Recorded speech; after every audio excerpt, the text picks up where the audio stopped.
निवेदन करते हुए मैं माननीय हमारे विधिक सेवा समिति के माननीय अध्यक्ष महोदय हम लोगों के बीच विस्तार पूर्वक चर्चा करेंगे।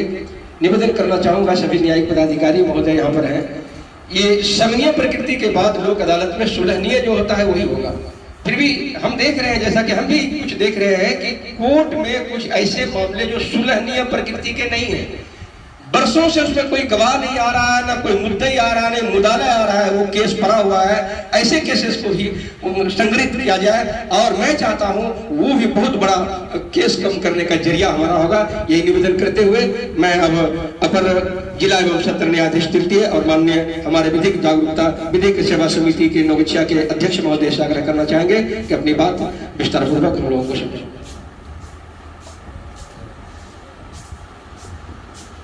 सम्मानित न्यायाधीशगण, सम्मानित अधिवक्तागण जो उपस्थित हैं, अभी आप सभी ने सम्मानित न्यायाधीशगण से अपना अपना वक्तव्य सुना। मैं सिर्फ 2-3 बातें आप लोगों को याद दिलाना चाहता हूँ। अभी ऑल्टरनेट डिस्प्यूट रेजोल्यूशन की बात हो रही थी।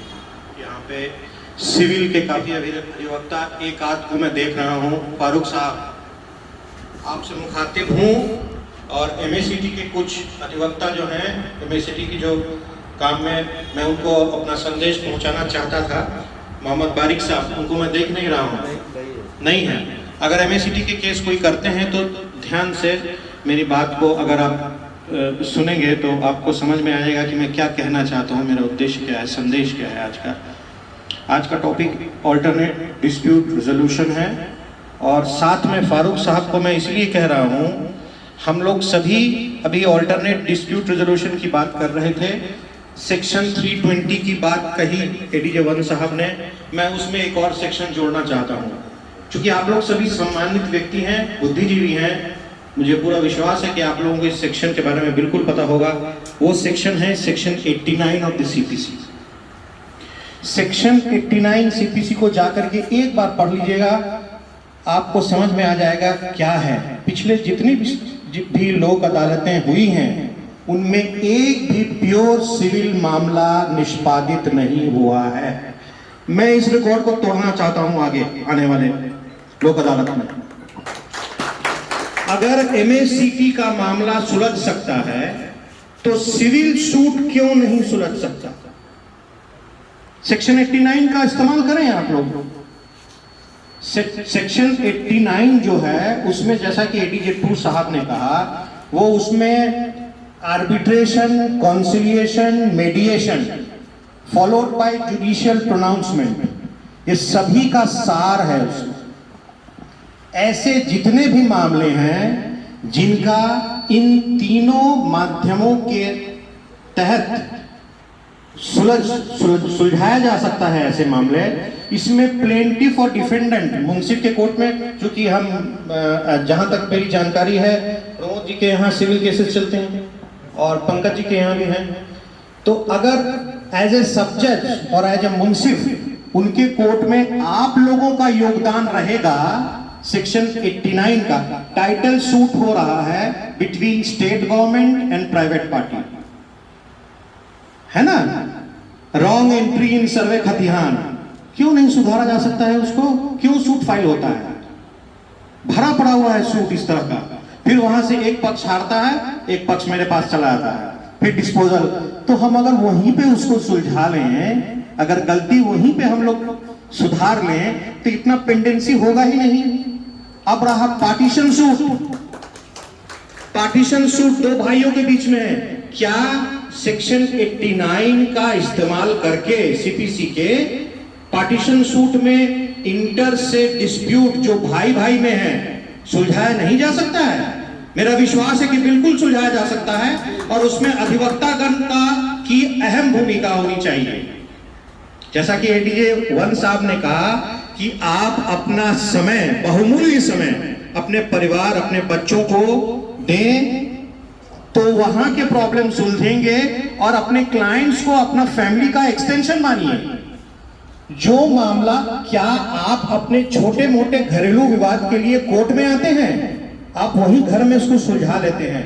तो क्या यही व्यवहार आप अपने क्लाइंट जो दो भाई हैं उनके बीच में मध्यस्थता का काम करते हुए सुलझा नहीं सकते? बिल्कुल सुलझा सकते हैं, ये मेरा विश्वास है।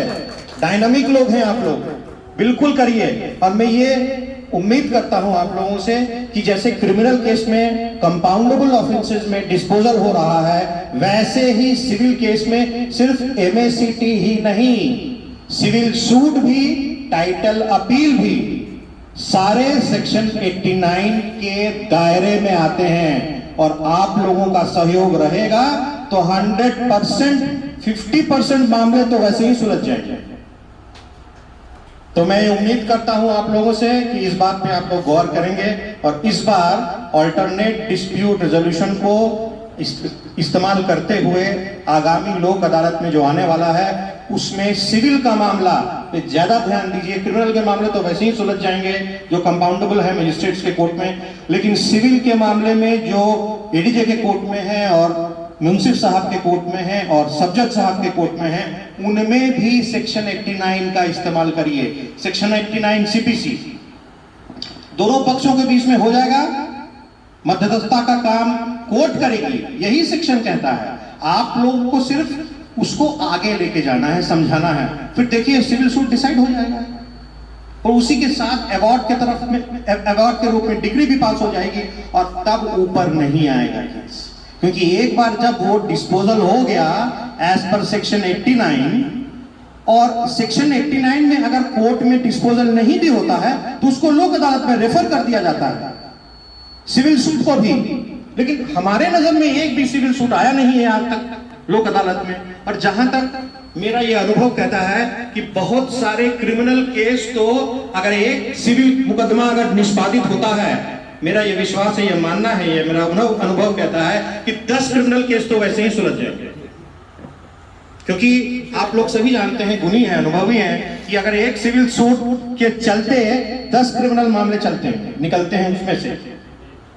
और हर केस में मैं गवाही में यही देखता हूं, बेल पिटिशन में भी आप लोगों को यही देखता हूं कि सिविल मुकदमा है इसीलिए झूठा मुकदमा कर दिया है। तो आप तो खुद इस बात को स्वीकार करते हैं। तो आप जब इस बात को स्वीकार करते हैं तो ये क्या आपकी जिम्मेदारी नहीं होती है कि सिविल मामलों को ही निपटा दें, जो जड़ है उसी को ही समाप्त कर दें? तभी तो निष्पादन होगा और राष्ट्रीय लोक अदालत का लक्ष्य पूरा होगा।